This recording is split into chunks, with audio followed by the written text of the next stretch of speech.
What's up, everybody? Welcome to another episode of Latin Explaining. My name is Denise Gonzalez. For those who do not know me, for those who do, welcome again, guys. I see that Jose, JS, Melanated Night, Morena, Sundown already started this chat. Welcome, guys. Thank you for tuning in. I hope everybody had an amazing weekend. A relaxing weekend, a decoding weekend, whatever you might call it. But I hope everybody had fun and also we're safe. I want to thank you guys for allowing me again into your homes and your devices. And without any further ado, let's get this show started.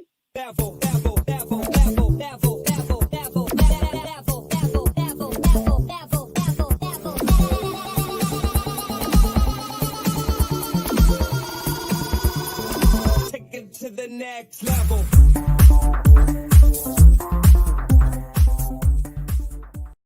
Now, guys, I know you guys have heard a lot of the situation that's happening. I'm very aware that a lot of crazy things are happening in the world, not only, in Latin America. And I know that mostly I speak about Latin America and whatnot, or Latin diaspora, but unfortunately, we have to report on what's going on in the Middle East. Okay, it's something that is crazy. But before we go over there, I also want to share my thoughts on what's happening in Haiti. I know a lot of you guys have heard a lot about what's going on. Unfortunately, there was a 7.2 earthquake happening on Saturday night, and a lot of people did not saw this coming. Let's not forget that Haiti rests on a fault that eventually shakes from time to time. The last time that this happened with an epicenter in Port-au-Principe was in 2008. And it's been over 13 years since we've seen the devastation. Haiti barely even recovered from that. And now we're seeing the same thing happening right now. It is my understanding that over 700 people have been reported dead. They're still finding people under the rubble and whatnot. Also, over 12,000 structures suffer devastation, 5,000 of them being completely devastated, and 7,000 being, somewhat, I would say, destroyed, but still manageable. So, at the end of the day, guys, like I said, there's not a lot of information on how to approach the situation. I've stated before on my previous stream on Saturday that if you want information regarding how to go personally, organize a group and go and volunteer to help Haiti, reach out to me. I will give you all the info that I have. Like I said before, it's not even that expensive. It's $75 per day, including a place to stay, with the 3 meals that you will need and whatnot. It's $75 per day per person. Also, you will have to pay $18 if it's a group of 10 for the van to take you to the place where you're going to be, and then you can go volunteer. So definitely, if you want more information regarding how to help Haitians and actually land in Haiti to actually help, let me know. Like I said, either DM me or send me an email. I will send you all the information that I have, and you can go and organize your party and also help and be on the ground. Make sure you have your passports ready, and if you can help, go ahead and do so. I will try to find other ways where we can donate if you're not able to go, and let you guys know where we can donate. So far, the places that I have found don't seem kind of legit, so I'm not going to, be responsible and tell you guys to donate to an entity I do not trust. So, of course, now, moving from that whole situation, I'm pretty sure all of you guys have heard about what's going on in Afghanistan. I know, I was very late to report on this yesterday, but it's extremely sad. As many of you guys know, U.S. troops are actually, well, already retreated from Afghanistan. And a lot of things, I have a lot of things to say about this, which is why I'm gonna try to shrink a little bit of today's show so that we can move into the main topic. But one of the main things that irritates me about what we're seeing is how botched the departure of the military and the U.S. employees and everybody that helped the U.S. forces to actually stay in Afghanistan happened. I think it was completely deorganized. It was completely botched, in my opinion. And I'm going to grill everybody, so don't come for me if you are from one sector of the politics and another. This is not, to me at least, is not a political issue. To me, both sides have done a lot of damage, and both sides have helped further what we're seeing today here in the United States, looking at Afghanistan. So let's not make this a political thing, but unfortunately, we're going to go into the political lines because unfortunately, this is a political issue, whether we like it or not. I'm going to try to play a little bit, well, not a little bit, I'm going to try to play the response of Joe Biden to this whole situation. And let's not forget that while all of this craziness was happening in Afghanistan and all these people were fleeing and whatnot, Joe Biden was still at Camp David, refusing to talk about it. So let's just hear from Joe Biden himself what he actually had to say regarding the situation. That have taken place in the last week and the steps we're taking to address the rapidly evolving events. My national security team and I have been closely monitoring the situation on the ground in Afghanistan and moving quickly to execute the plans we had put in place to respond to every constituency, including and contingency, including the rapid collapse we're seeing now. I'll speak more in a moment about the specific steps we're taking, but I want to remind everyone how we got here and what America's interests are in Afghanistan. We went to Afghanistan almost 20 years ago with clear goals. Get those who attacked us on September 11th, 2001, and make sure al-Qaeda could not use Afghanistan as a base from which to attack us again. We did that. We severely degraded al-Qaeda in Afghanistan. We never gave up the hunt for Osama bin Laden, and we got him. That was Okay, before I continue to let President Biden continue that speech, I'm going to say something. We invaded a country uh, in the looks for somebody that wasn't even there. Okay, let's not forget that Osama was not even in Afghanistan when we quote unquote got him. So of course, I find funny when President Biden is saying that we did that we actually ensure that this organization actually is not going to set base in Afghanistan and attack us again. I don't know how many of you guys remember, but between the two past administrations, Biden being a part of one of them, Both of them had a hand in what we're seeing today, and the Taliban still remaining strong. Let's not forget that at first, Obama freed the Taliban five from Guantanamo Bay back in 2014 in the exchange of a soldier that was held captive for 5 years. So I do not know. And on top of that, they were not requesting from the Taliban five that they actually did not have any plans to attack us any further. On top of that, the Shito released 5,000 Taliban soldiers. Okay, and he was quote unquote brokering a peace deal with the Taliban's, supposedly as the exchange that they will not attack us again, basically taking their word for it, which, I don't know. Do you believe them? We basically didn't do, I agree with Ramon. We basically didn't do shit. We went over there to destabilize that country like we have done in Yemen and Syria and Libya and every other brown country in the face of the world. Okay, and let's not forget, I'm not trying to, like I said, I'm not trying to get political. I know I can get political at times, but to be honest with you, America has a war on brown people. Okay, and that includes us Latinos. Okay, we're also brown people. Let's not forget that. So of course, every brown country, somehow the US intervenes and it goes to shit. This is not a new notion. We've seen it in our countries as well, how they come in, they stabilize, create a lot of chaos, and then just walks away with a botched departure because our lives somehow and our stability does not matter.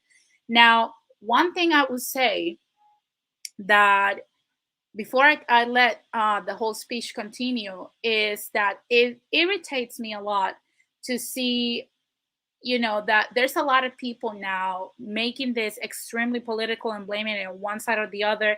I made a statement yesterday on Instagram. If you don't follow me there, follow me on Instagram. I'll share it later so you can go follow me. Both parties suck. Both parties make this happen because at the end of the day, we only have, when we elect a president, we elect an administrator of the republic. So of course, they're going to always put the republic first, no matter which party they're affiliated to. So of course, both parties contributed to what we're seeing today in Afghanistan, and also Afghans contribute to what's happening today. Because doing more research into this, I don't know if you guys are very familiar with it, but to be honest with you, there's a lot of people that actually started reporting on the whole issue where a lot of American equipment was being placed in the Afghan army that was basically funded by us.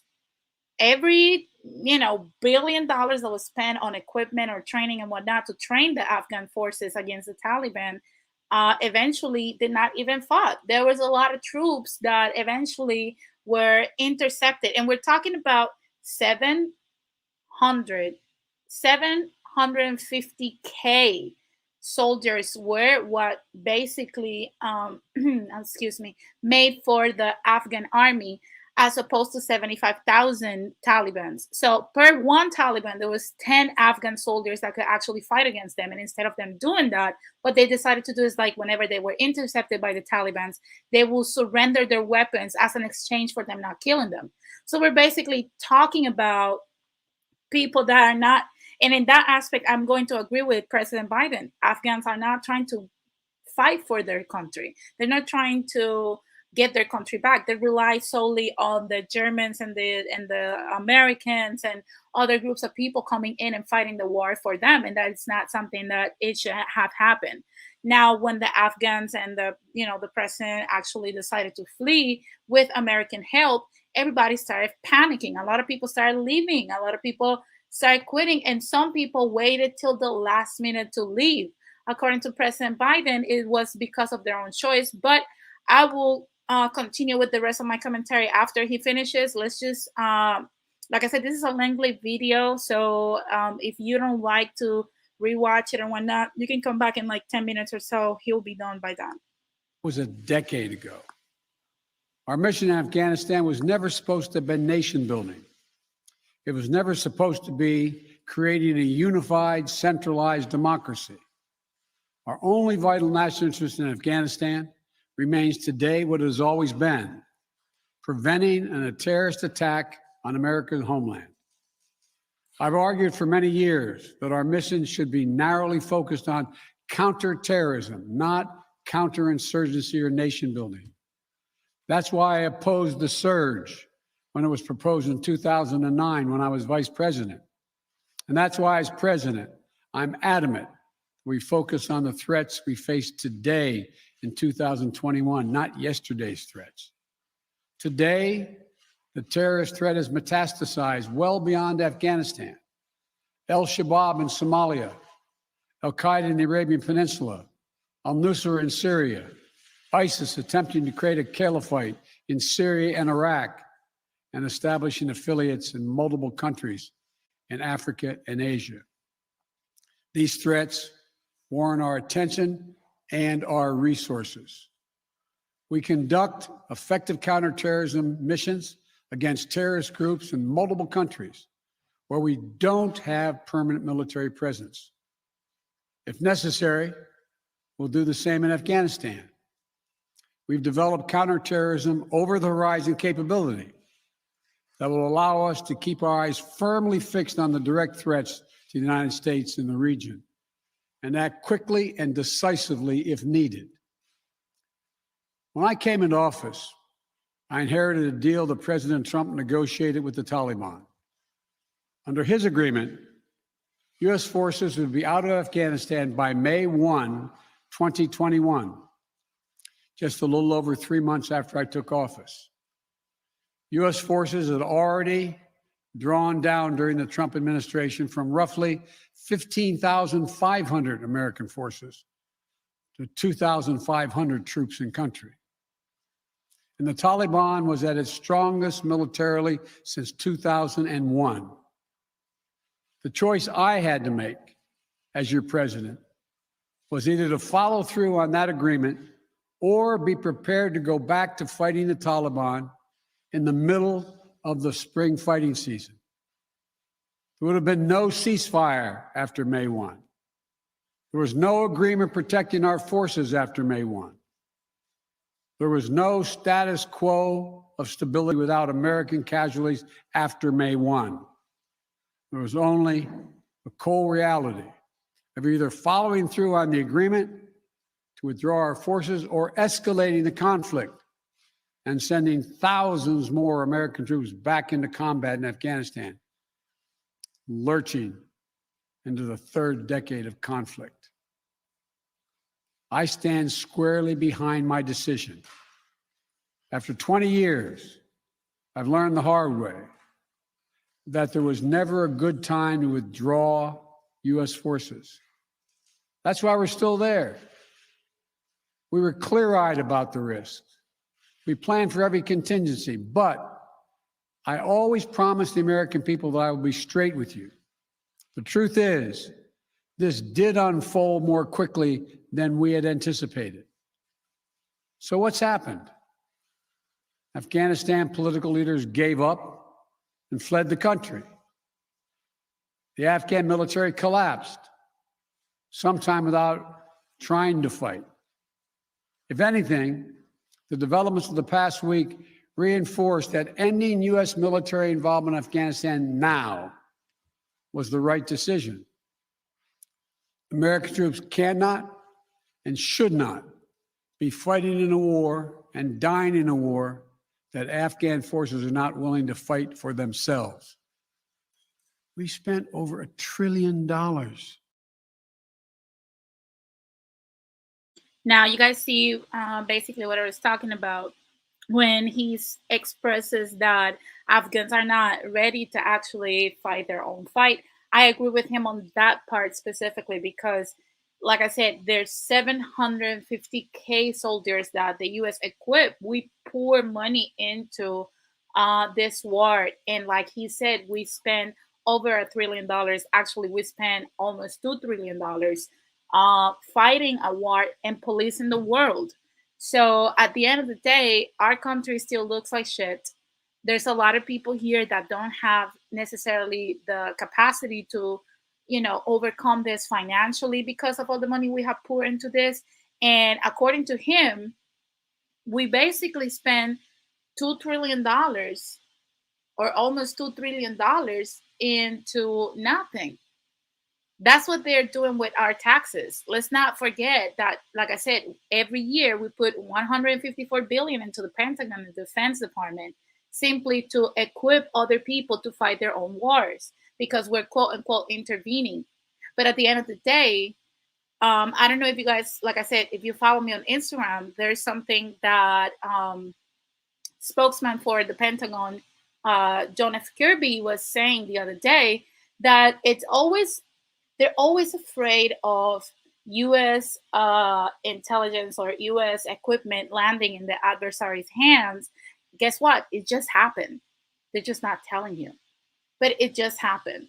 There's a lot of things that were put in the hands of Afghans that they not knew how to fight their own war and do a lot of things. And now, like I said, it's in the hands of Taliban's. So now, even if we were to intervene, I do not know how we're going to do so because when, in my opinion, this is my opinion only, of course.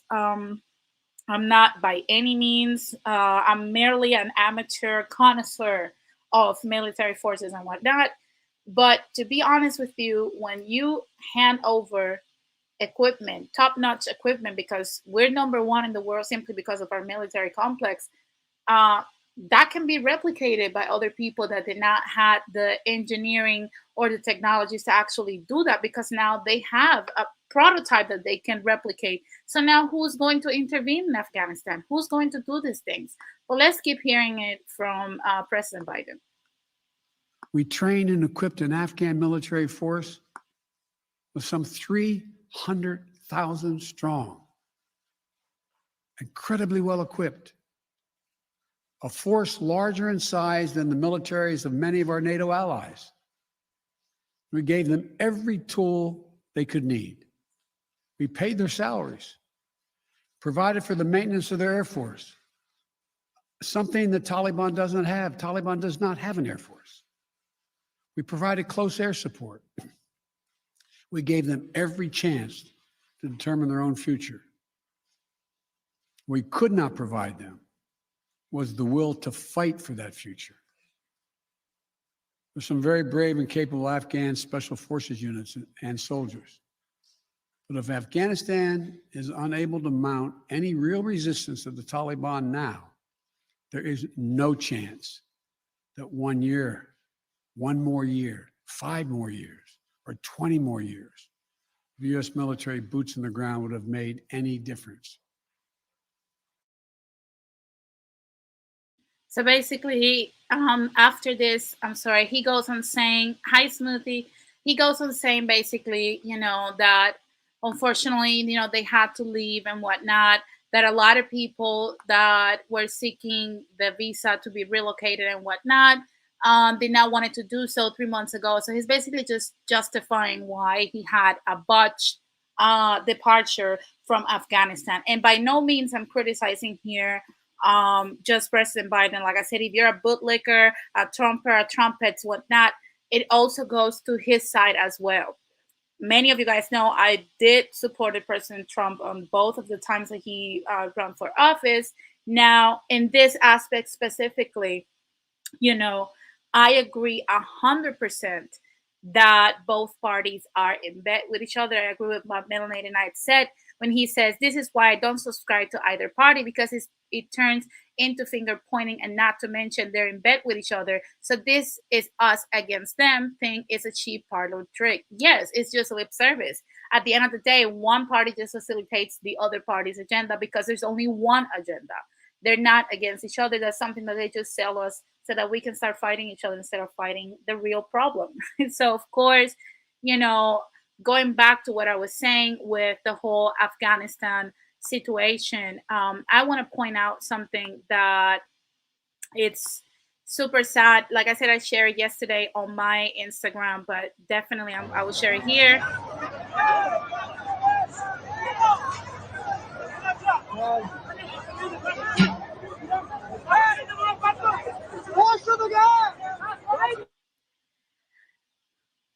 That is basically Afghans trying to flee trying to hold on to anything they can to actually leave the country after the Taliban have assumed power.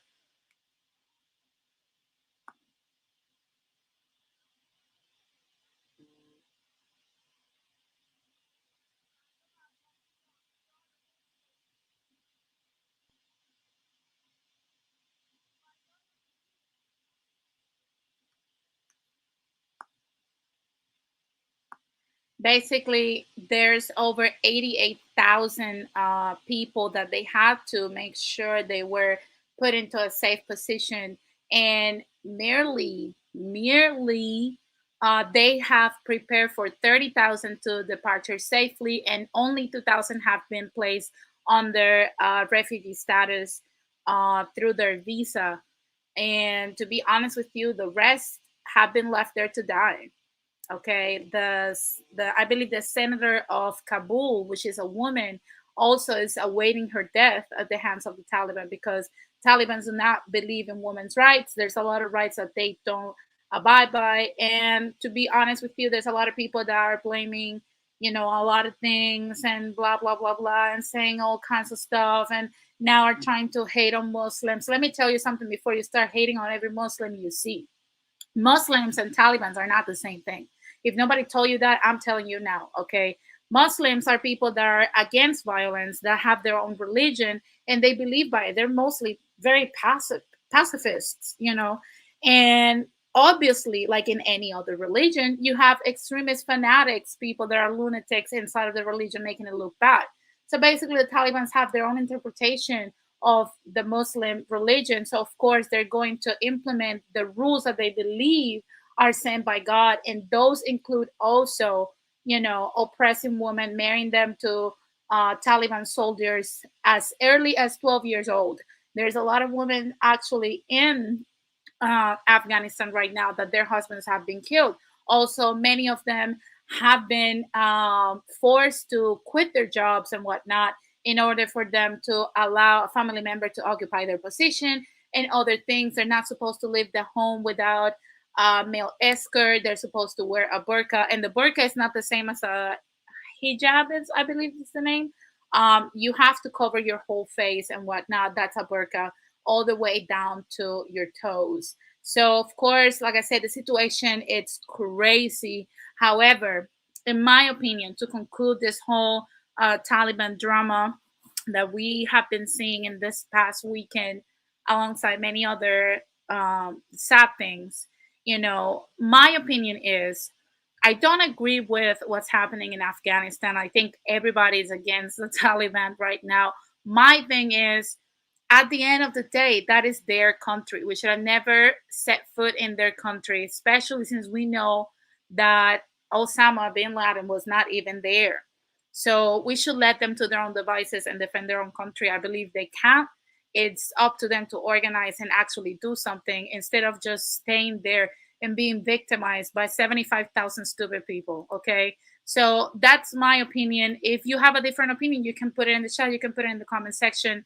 In my opinion, like I said, we came in, we destabilized, we complicated things to a degree, and now the transition was completely botched. It was irresponsibly done. I don't. A lot of people are calling for the 25th Amendment to replace Joe Biden with Kamala Harris and whatnot. I don't agree with that either. But to be honest with you, like I said, this is something that is completely crazy. And to be honest with you, there's not much we can do. But be aware, like I said, there is a war against brown people. Okay. And there's still people right now suffering it in Libya. There's people suffering in Yemen, in Syria, in different other countries. Everywhere America goes, somehow turns to shit. So we have to start considering ourselves, we have to start thinking to ourselves a little bit better before stepping foot in somebody else's house. It's like if you go to somebody else's house and start implementing rules, things are gonna go to shit. And then if you leave, all of a sudden, you're going to leave people in a limbo that they don't even know how to, come back from. And a lot of people are gonna lose their lives. That is the most sad thing that has come out of the whole situation. But without any further ado, let's just keep it moving, just as life keeps on moving.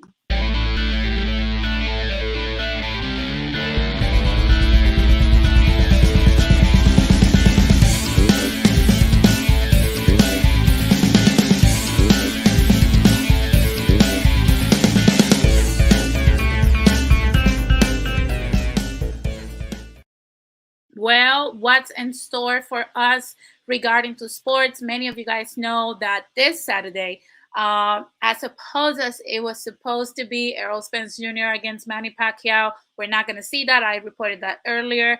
That unfortunately, Errol Spence Jr. injured his retina. So now, of course, the opportunity for a Cuban born or Cuban descent, Jordanis Ugas, is going to take his place against Manny Pacquiao. And I'm still debating if I'm going to watch this fight because, in my opinion, Ugas is going to win, but I could be wrong. You know, Manny could come with an arsenal of punches like he always does, but can they actually take down Jordanis Ugas? We don't know. I will let you guys know if I'm going to even watch this stuff because you guys know I am actually I am a sports junkie. Okay, that's an addiction I'm not trying to recover from. So definitely, if you want to support Ugas, if you want to support Manny Pacquiao, this Saturday is going to be packed with action between them two. That's something that for sure we know. Now, moving from that, speaking of boxing, you guys know that the newly baptized and initiated Puerto Rican Jake Paul has made some statements regarding his upcoming fight with Tyron Woodley in this on this August 29. And he also set a challenge for other people regarding of what some boxers might feel towards him. You guys let me know if you think this guy is a joke or if he's legit. Let's see what he has to say. Jake Paul's hit list. Gibb, done. Nate Robinson, done. Ben Askren, done. Tyron Woodley, August 29th. Canelo, scared. Nate or Nick Diaz, whichever one wants it. Kamaru, Disney Channel, Usman. Timmy Fury. Conor McGregor. KSI. Gervonta Davis, Floyd's son. And maybe Logan Paul. Question mark. I'll see y'all August 29th because next up is Tyron Woodley. So I don't know what you guys feel about that. I don't know if you guys think that Jake Paul is a joke. If you guys think that he actually has it, do you guys think that he could actually turn into a professional boxer?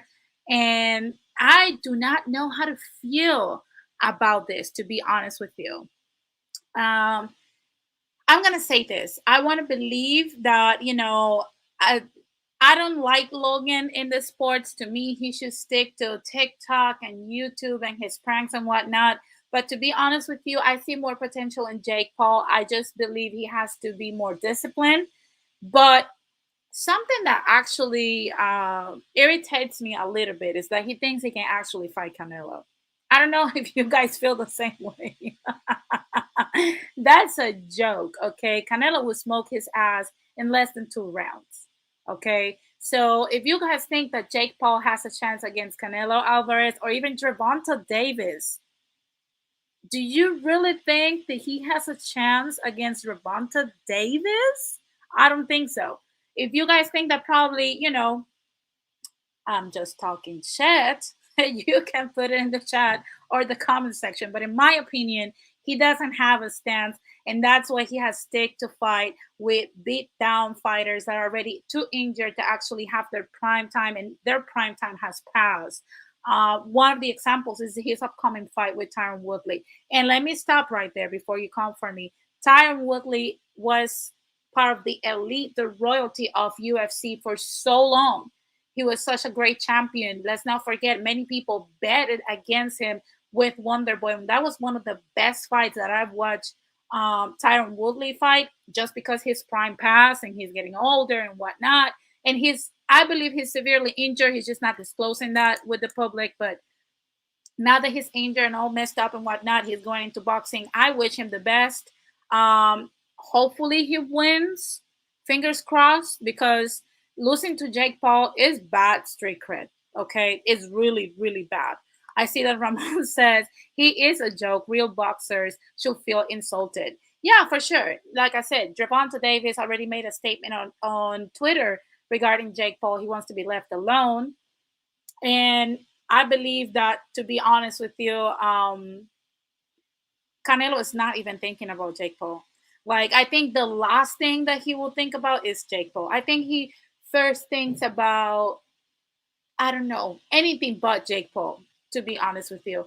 Melanie Knight says Tyron St. Louis, Missouri. Yeah, we're all on Tyron Woodley's corner. We hope that he puts, in my opinion, he's a joke, but at the same time, who knows? Maybe he has potential.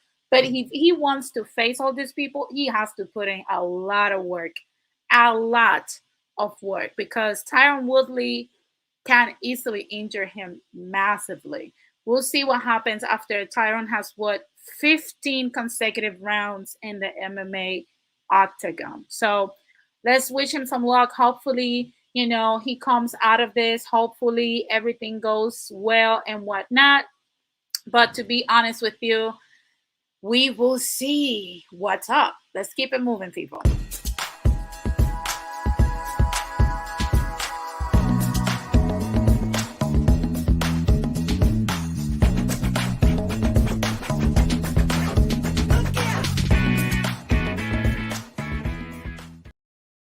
Now, this past week, I don't know if you guys know, but this past week we had the Baja Beach Fest in Mexico, and we had a lot of urban Puerto Rican and Colombian music interpreters over there. It was packed. COVID loves this. Um, Obviously, it was for fully vaccinated people. I want to believe that. But let me tell you something, guys. Even though this was packed and it's still going. There were mixed reviews. There was people that actually loved many of the performers over there. But one person that drew my attention was how Anuel AA actually did not perform his best. A lot of people came for his cancellation. I think this is like the 29 cancellation call for Anuel AA.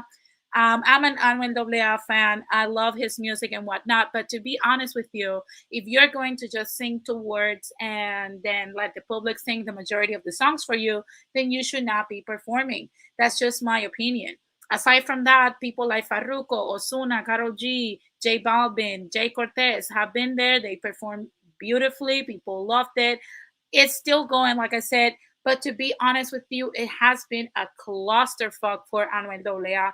Hopefully, he either sticks to performing like he was pre-pandemic and he recovers from this, and it's just a one-time situation, or he probably can be going through one of his many depression stages and whatnot. But to be honest with you, it was botched. Obviously, I cannot play here because you guys know I will get a copyright strike, and I'm very, very, very firm about not doing that. So definitely, guys, you can look it up on Baja Beach Fest Instagram page, and you will see his performance. Like I said, it was botchy. It was more botched than the departure of the U.S. from Afghanistan. Okay, I'll just say that much.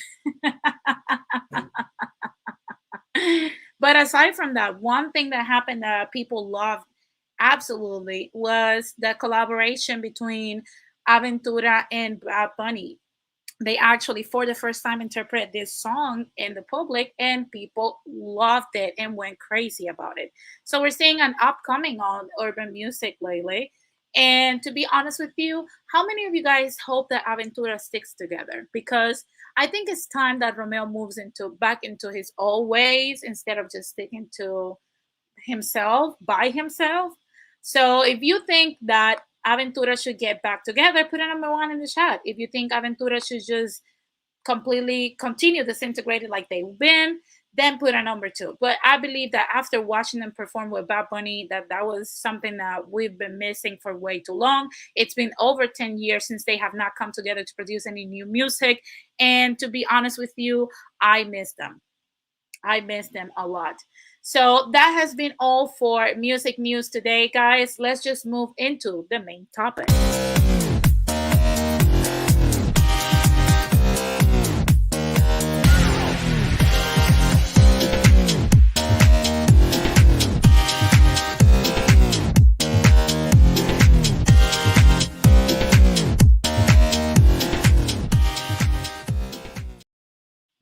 end of retail. That is our main topic today. And I want to thank everybody that show up for this topic. I know a lot of people get confused about the end of retail, automation, AI, and whatnot. There's a lot of speculation that has transpired in the last, what, 10, 15 years. Uh, Melanated Knight says, I want a Barney and a Red AA collab. No, I don't think it's going to happen anytime soon, but who knows? Oh my God. Now let's go back to our main topic, the end of retail. As many of you guys know, after the C-19 and when we were in the middle of the pandemic, a lot of people were asked to stay at home and work from home. And I don't know if you guys noticed that eventually, now that everybody is coming, Morena says, Yo no me sé ni una canción de aventura. Morena, I'm going to pretend like you didn't say that, okay? I'm going to pretend that you did not say that. You did not say anything like that, okay? Morena. I'm with Smoothie. Oh my God, Morena.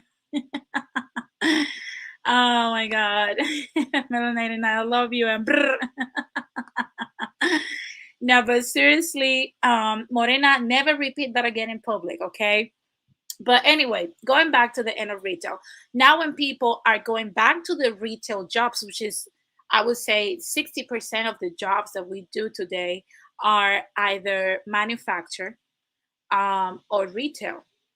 When it comes to customer service representatives, you know, warehouses workers, manufacture, and all this type of jobs, people are trying to come back to them and they're not there.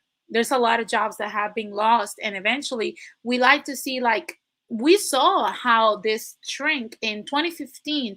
I don't know how many of you guys have walked into McDonald's or even a Taco Bell today, and a lot of the things that you see today are machines. You see at most two cashiers on rush time, and the rest is just machines taking your order.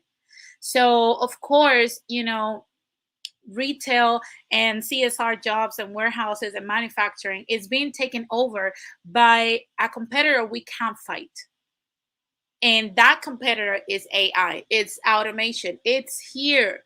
And don't get me wrong, there are mixed reviews about this, and I'm gonna go deep into it. As you guys know, I like to talk about business a lot.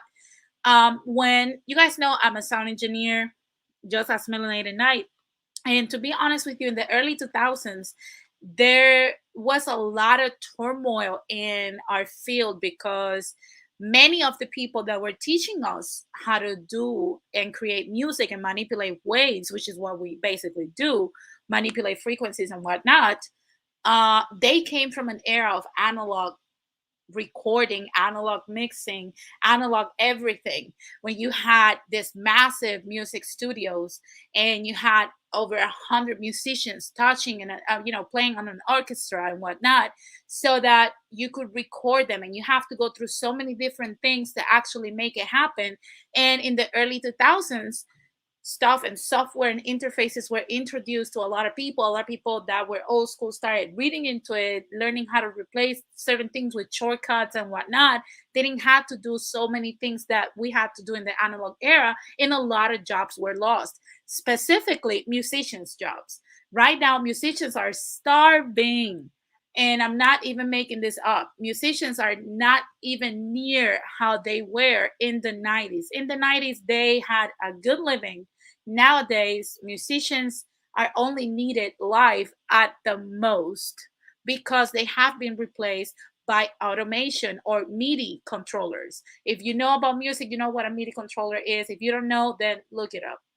But to be honest with you, a lot of the music has been just sampled from other music, which is why a lot of people feel like, I saw T-Pain ranting the other day, make some new music. I posted on my Instagram because it was hilarious. We've seen the same music being recycled over and over and over, and those are things that are being brought by automation. Unfortunately, people are trying to go back to music the way it was, and it's not happening as much as we would want it to be, which is why a lot of people are being pushed into classic music, orchestra, opera, and whatnot, simply because we're looking for that old sound, that shiny sound that the digital era could not bring.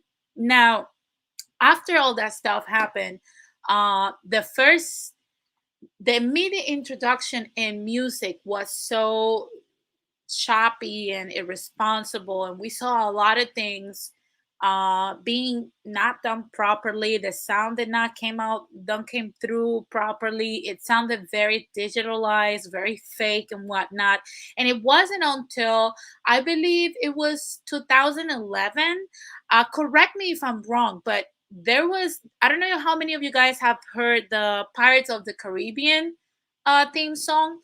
That was one of the first, if not the first song that was completely done in MIDI, that did not have any freaking musicians. It was completely digital, that actually sounded properly. It was the closest thing to real music that we had in the digital era in music, to the point that right now you can sample almost everything, everything. And a lot of jobs have been lost, pushing a lot of people that are music enthusiasts, from singers like myself, into sound engineering to actually make a living. So of course, like I said, you might think, why am I bringing this comparison on? Well, let me tell you something. It doesn't matter on which field you are on. If you are on a person to person type of job, at some point automation will catch up with you. Despite what many people are saying, that robots are not taking your jobs, they are already here. Many people think, well, it will happen in 2050. It will happen in 2060. It will happen in 2029, 2030, 20 whatnot. Let me tell you something. It's already here. And what am I talking about? I'm going to bring this on. I don't know how many of you guys remember the whole Amazon uh, employee strike and whatnot. I was just watching a video with Melanie Knight earlier today about how the warehouse jobs are being done in Amazon. And to be honest with you, you see it's a hybrid workforce where half of the job is facilitated by robots and the rest is done by regular people.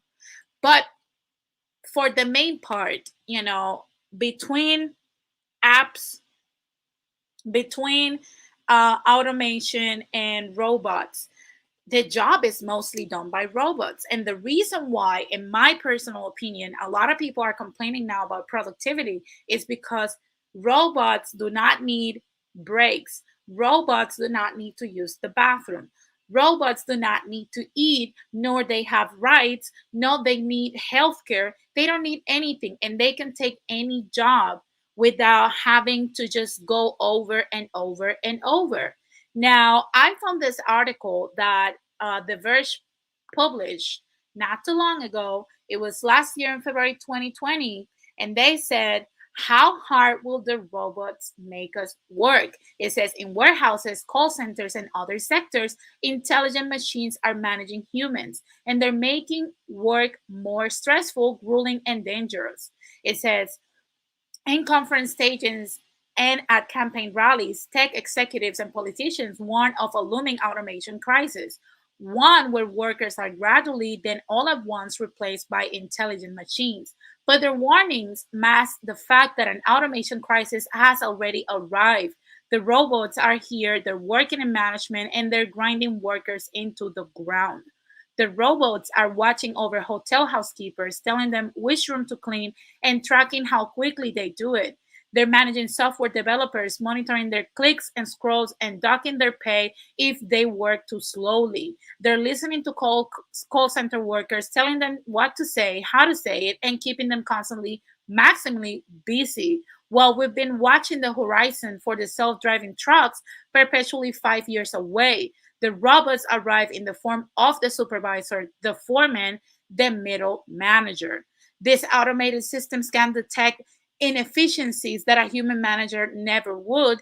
A moment's downtime between calls, a habit of lingering at the coffee machine after finishing a task, a new route that, if all goes perfectly, could get a few more packages delivered in a day.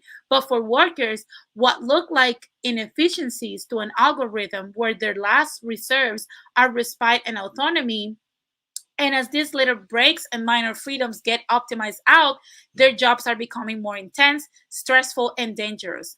Over the last several months, I've spoken with more than 20 workers in 6 countries. For many of them, their greatest fear isn't that robots might come for their jobs, is that robots have already become their boss. And I want to stop right here because, like I said, this is something that a lot of people flee, run away from.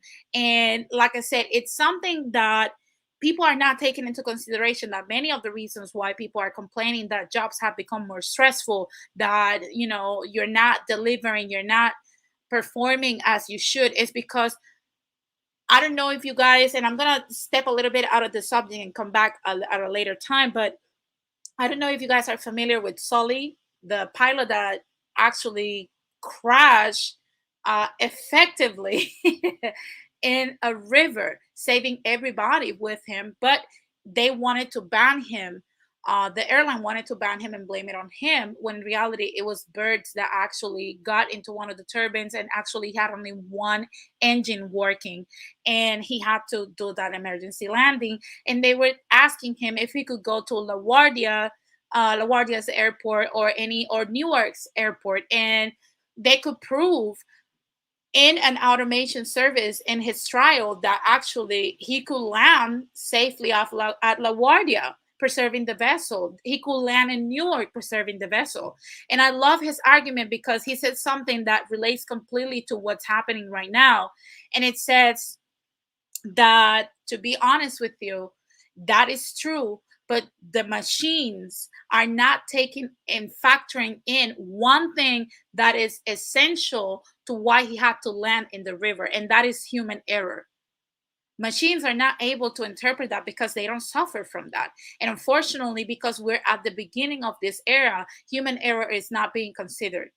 So when he factored in, because he said, I cannot just say, okay, I have a turbine out, let me just go to LaGuardia. No, in reality, what he could do was, he was thinking and interpreting in his brain what he could do, and that was lost time that would have made him crash into the city. So of course, when he factored in human error and they gave him a few extra seconds to think what he was going to do, if he tried to land in LaGuardia, he would have crashed. If he tried to land in Newark, he would have crashed. So in reality, he took the best decision, and that he remained one of the best pilots in modern history. So the same thing can be moving back to the main topic. The same thing is happening right now at any job near you. So to be honest with you, like I said, Amazon workers are now overworked. People at fast food places are overworked. People at stores are overworked. People at the post office are overworked. And it's simply because we're in this hybrid automation, human interaction that constantly demands and demands and demands and demands from people, without factoring in human error or necessities like restroom breaks, coffee breaks, or breaks between calls and whatnot, which is detrimental to our mental health and eventually our physical health. I see that Music Only says it may be the end of retail, but they will need mechanics to fix those machines. I highly doubt that, Music Only, because there's already mechanic robots being mechanics as well. So they will bring in a robot to fix those machines at any time that mechanics are not going to be able to do so. But in the meantime, I would say you're half right, in my opinion, because this, in my opinion, we still have 8 more years till we go fully into this. 10 more years into full automation, and eventually it will bring full AI over all of us. Now, one thing that, stick, hi, Sundown, what's up? One thing that sticks out of this whole automation situation going on, hey, Terwart, Colombian, um, is the fact that somebody, and I've spoken about this in No Bullshit before with Radical Latino, um, there's one person, not only one, but the most notorious one person that is working to actually make us match a little bit more AI. And before you come for me, and before we go into that part of the conversation, I want to remind you guys that you might complain that AI is taking over if you want to slow down AI, then it's time for us to actually do something. We have two options: either get into AI yourself and create your only and your own version of automation and how to contribute to work in the workforce after this whole thing is implemented so you can catch into that.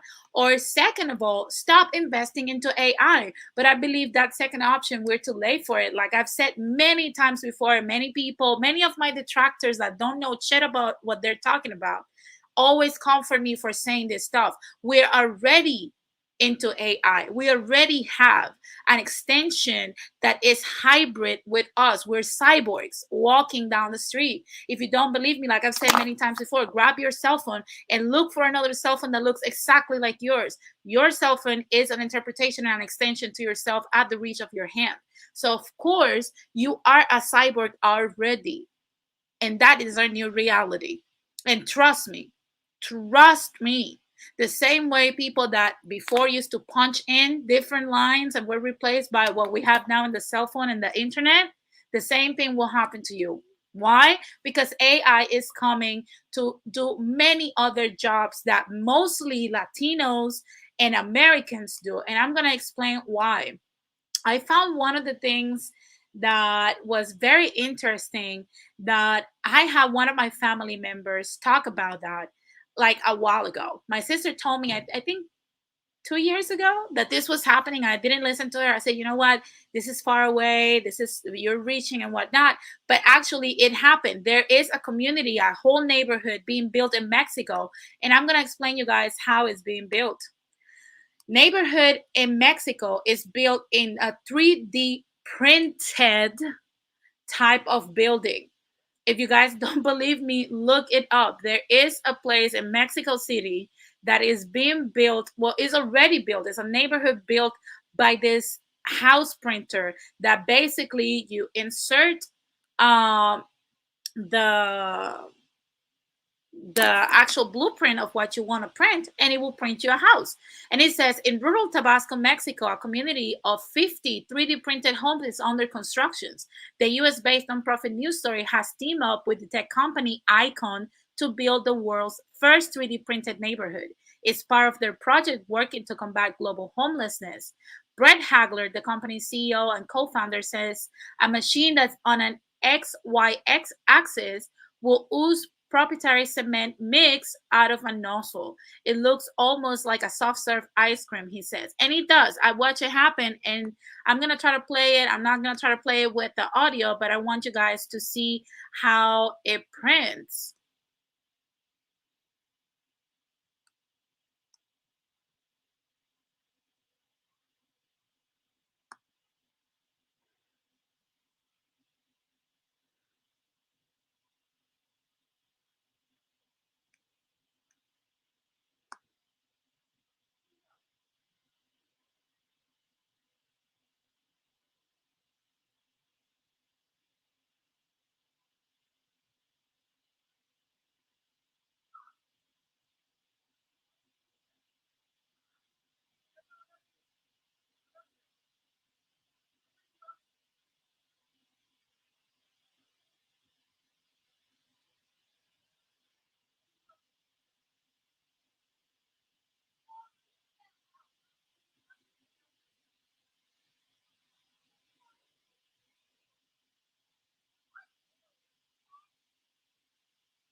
So basically, you guys saw it. That is Icon's, vision. And like I said, if you think automation will not affect you and you try to fight it, let me tell you something. You will be in the same status that a lot of people were during the Great Depression, because you have to integrate into automation. You have to find a way to make money into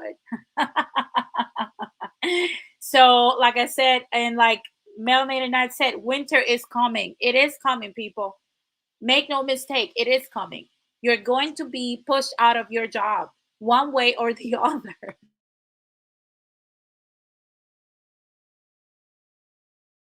So, definitely, like I said, guys, this is just the beginning. And as if that wasn't enough, okay, we have one individual that actually is trying to keep us with a little bit of fight. It's trying to keep humans having a dog in the fight against machines, because a lot of people basically come for you and tell you, oh, you know what, robots will take over, this will be Terminator, blah blah blah blah blah blah blah. And there is a person, like I said, that came up with an idea of how to get us out of this sticky situation by giving us a little bit more of wiggle room against the machines, and that is the infamous Elon Musk. Okay, Elon Musk released Neuralink, and it has raised from Google's venture investors 205 million so far, and it was founded in 2016. And basically what Elon Musk is doing and what Neuralink does, for all of you guys that did not watch that stream when I was talking to Radical Latino on No Bullshit, Elon Musk's brain machine interface company Neuralink has raised 205 million from investors, including Google Ventures Peter Thiel's Founders Fund and OpenAI CEO Sam Altman. The Series C round, announced in a blog post Thursday, was led by Dubai-based VY Capital. It comes 2 years after Neuralink raised 51 million. Total investment in the company now stands at $363 million, according to startup tracker Crunchbase. Founded in 2016, Neuralink is trying to develop high bandwidth brain implants that can communicate with phones and computers. The company is targeting its first devices at quadriplegics, who are unable to interact with many of today's devices, and it is working towards human trials. The first indication this device is intended for is to help quadriplegics regain their digital freedom by allowing users to interact with their computers or phones in a high bandwidth and naturalistic way. So far, the technology has been trialed on pigs and a monkey that was able to play the video game Pong with his mind. The company said its first product, known as the N1 Link, will be completely invisible once implanted and transmit data via wireless connection. Musk, who is CEO of Neuralink as well as Tesla and SpaceX, has previously described Neuralink as a Fitbit in your skull with tiny wires to go into your brain. The funds from the round will be used to take Neuralink's first product to market and accelerate the research and development of future products, Neuralink said. Keeping up with AI. Neuralink said Thursday that its mission is to develop brain-machine interface that treat various brain-related ailments, with the eventual goal of creating a whole brain interface capable of more closely connecting biological and artificial intelligence. AI is only going to get smarter, and Musk has previously said that Neuralink's technology could one day allow humans to go along for the ride. People are in effect already cyborgs, like I said, because they have tertiary digital layer thanks to phones, computers, and applications, he said during Clubhouse discussion in February. With a direct neural interface, we can improve the bandwidth between your cortex and your digital tertiary layer by many orders of magnitude, said Moss. I said probably at least 1,000 or maybe 10,000 more. 10,000 more. The cortex is a part of the brain that plays a key role in memory, attention, perceptual awareness, thought, language, and consciousness. The digital layer he refers to could be anything from a person's iPhone to their Twitter account. Long term, Musk claims that Neuralink could allow humans to send concepts to one another using telepathy and exist in a safe state after they die that could then be put into a robot or another human. He acknowledged that he was delving into sci-fi territory. This is basically how Neuralink will be implanted in you. Basically, they will just get, I think it's like a 2 centimeters, 2 centimeters diameter in your skull. They will drill into it, deposit the implant, cover it up, and you will be literally sending messages to another person that has the Neuralink, or to your phone or your computer, and do anything just with thinking. You can communicate just by thinking about it, like as if it's telepathy, talking to another person. So, like I said, basically AI is all over here. It's already being practiced and pigs and monkeys and whatnot. It was not successful on the pig, but it was successful in the monkey. And guess what they compare us to when it comes to human beings? We come from primates to what? Monkeys. That was the first thing that was sent also to space. So let's not forget, we're that close to complete world different order and automation being here. It is already here. So, guys, I know there's a lot of things that I could keep talking about. And like I said, this is just part one of what I'm talking about. Next episode, the next episode of Latin Explaining on Thursday will definitely be more about the detractors of AI, talking about how AI is not here to stay, how automation it's not something that will be implemented, that is not going to take your jobs, that is not going to be like Terminator days and whatnot. But let me tell you something, it is coming. Like Melanated Knight said earlier, winter is coming for all. No one is special. It is coming. It is coming. And I hope you are ready. I hope that, don't listen to, like I said, the detractors or the people that come for me and like to just point out the fact, that I'm a woman or that I don't know what I'm talking about, blah, blah, blah, blah. That's the same thing that we went through in sound. It is coming to a profession near you. Right now, we already have a robot that operates on people.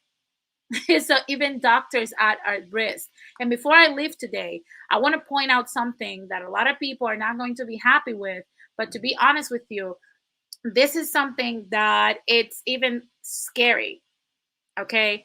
It says young people are more at risk of job automation. And it's basically showing by age who will be affected by automation the most. And it shows that from ages 60 to 65, not only, I would say out of 10 people, only 8 people will be affected by it because, of course, they're going to have to work with computers, apps, and whatnot. So, of course, it's going to be more hybrid. The same thing, it will decrease from 55 to 59. It decreases severely from 50 to 54. It increases to 45 from 49. And when you go and look, the younger we get, obviously millennials are somewhat affected. But when you go to 20 to 24, Gen Z, literally 16% of the population of that age will be affected by automation. They are at risk of losing their job to automation the most. So if you think I'm playing with you, do you think I'm lying? Keep riding the carousel thinking that your stupid ass retail job is going to suffice for you to retire on it, and don't get in the wave, and we will watch you starve. Now, another thing that I wanted to point out was jobs at risk from automation. Waiters are at 73% at risk. Shelf fillers are 72% at risk. Elementary sales occupation, 71% at risk. Bar staff as well. Kitchen and catering assistants. Dental practitioners are 21% at risk. Secondary school teachers, senior professionals in education, higher education teachers, and medical practitioners are 18% of risk. So, like I said, this is coming to a profession near you. And let me tell you something. Most of Latinos are in the yellow area. Most of us Latinos are in this yellow area at the top. We're either waiters, shelf fillers, elementary sales occupations, bar staff, or kitchen and catering assistants. And if you think that you're slick because you're into construction and painting, I already show you what's happening to the construction section. So trust me, is coming to a profession near you. And to be honest with you, watching a lot of this AI talk and whatnot, a lot of the things that are being developed right now are predicted to be in full effect by 2030. So, like I said, we have 8 years to either you create something that is automation in your field and that could be used, or you will be replaced. It's that simple. Now, Music Only says, how come automation will take the job from a plumber, HVAC, roofer? Watch it happen, honey. They're already taking the construction workers. I already showed the video. Lord Hokage says, "All lies. At my last job, my team built an application that automated a whole department jobs." I'm telling you, it's happening. It's coming. Like I said, it's something that people, I do not know why we're trying to resist this. I think our community, and I'm going to speak to Latinos now, push to the side the majority of us that unfortunately are too set in our ways because we don't like change. That is something that we suffer from. So, like I said, we're very resistant to change. You know, we are very resistant to the new because we're set in the ways we are. But I want to encourage the Latinos that listen to me that I know I'm not perfect. I don't know everything about this. I honestly don't. There's a lot of things that I still have to learn. At most, I'm just an amateur connoisseur. Okay. So I would say it's time to brainstorm. Get in a group, brainstorm what you can create that can serve a purpose in the new world that we have. Because if not, you can't really complain in the future. Your jobs are disappearing. It's a reality. Look at what Melanated Knight said. Less than that, Corona has revved up that process. Many people are even saying that this will happen in 2025.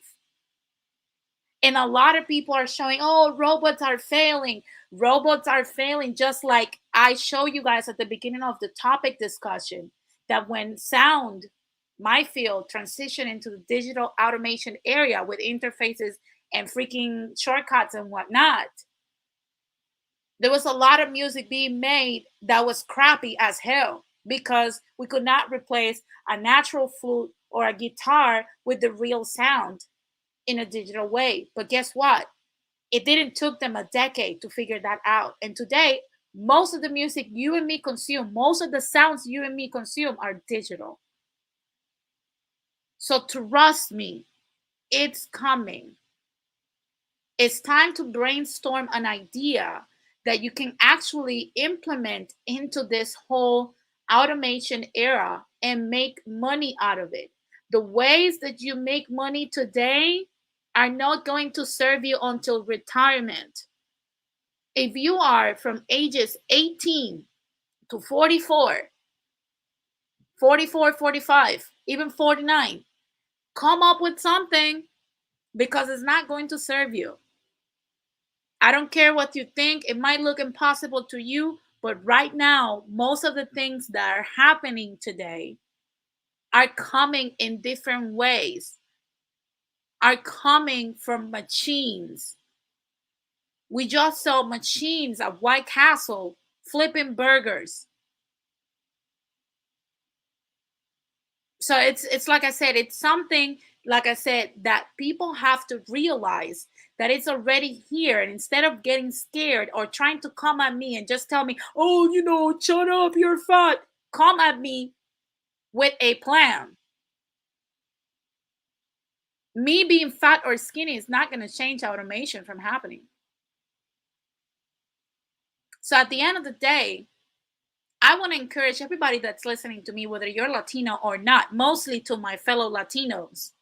This is a time when we can position ourselves further than we are today. We can take the opportunity. We have 5 years at most, 8 years, to actually come up with something. Sundown says Japan has automated restaurants. Yes. Singapore has automated agriculture. It's coming. Winter is coming, people.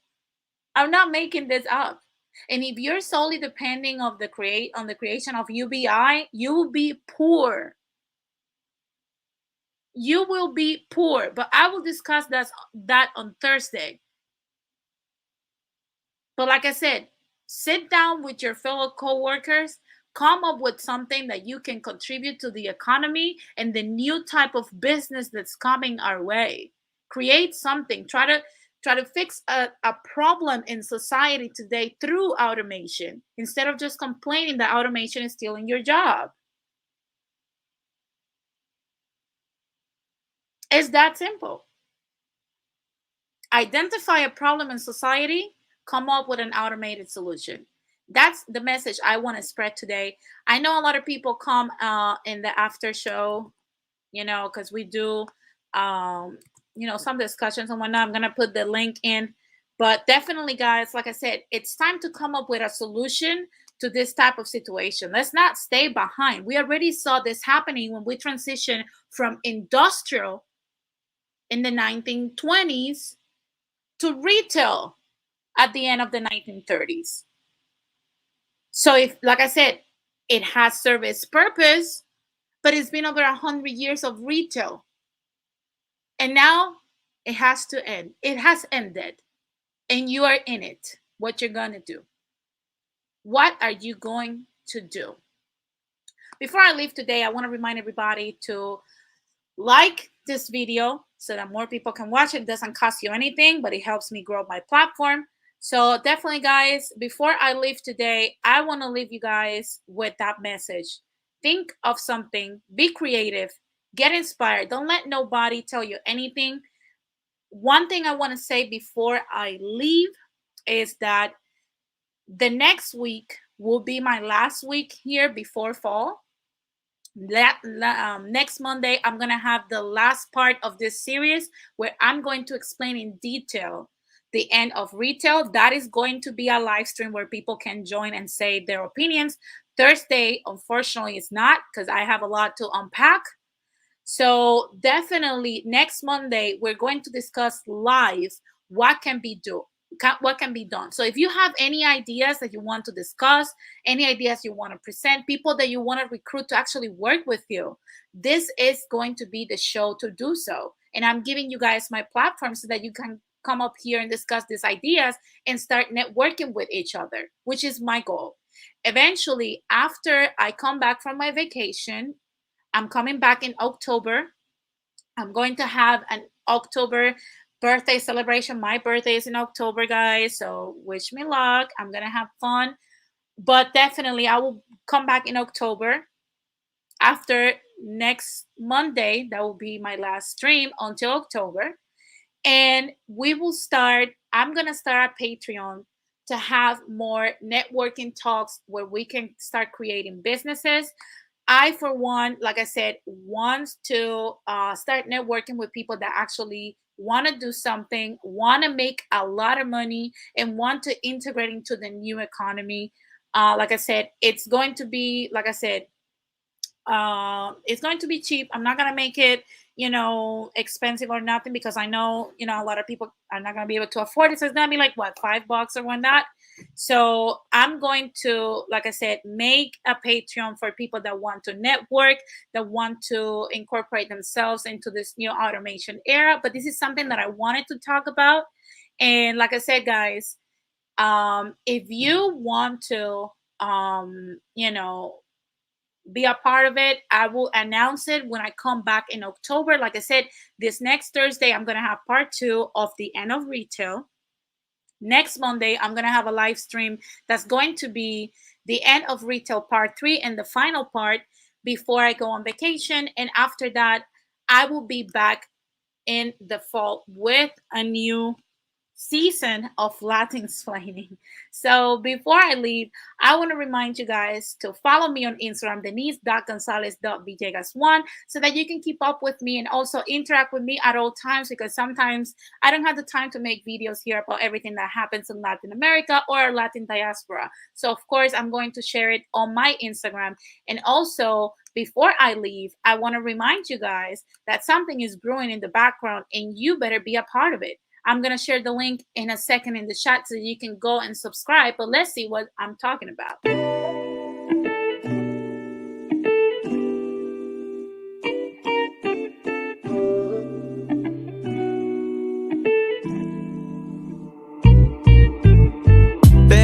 Baby, let me tell you something. I've been checking you out. Baby, you caught my eye. I want to see where this goes.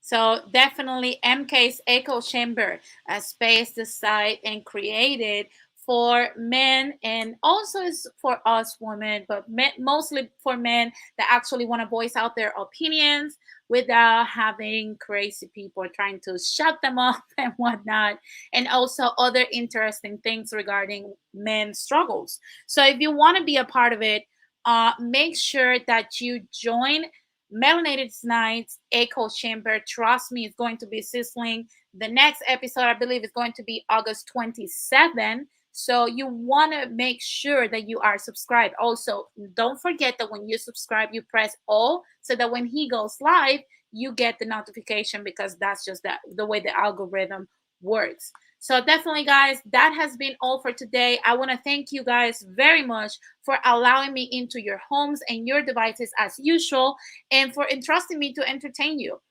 Trust me, I value that very much, and I hope, like I said, that you guys value my opinion. I hope that you take something from today's show. Thursday is going to be lit because it's going to be a part of this subject that many people are trying to run away from, and it's going to be mixed opinions. So definitely tune in this Thursday for the second part of the end of retail. Okay. And I will announce in October my Patreon so that you can go and subscribe. Thank you guys very much for allowing me to entertain you in this past hour and a half. It has been a pleasure. I will catch up with you guys on Thursday again at 4 p.m. Pacific time, 7 p.m. Eastern time. Thank you very much, guys, for allowing me to be here and for joining and tuning in. My name is Denise Gonzalez, and this has been another episode of Latin Explaining with Denise, all about business and finances. Peace and have a nice week.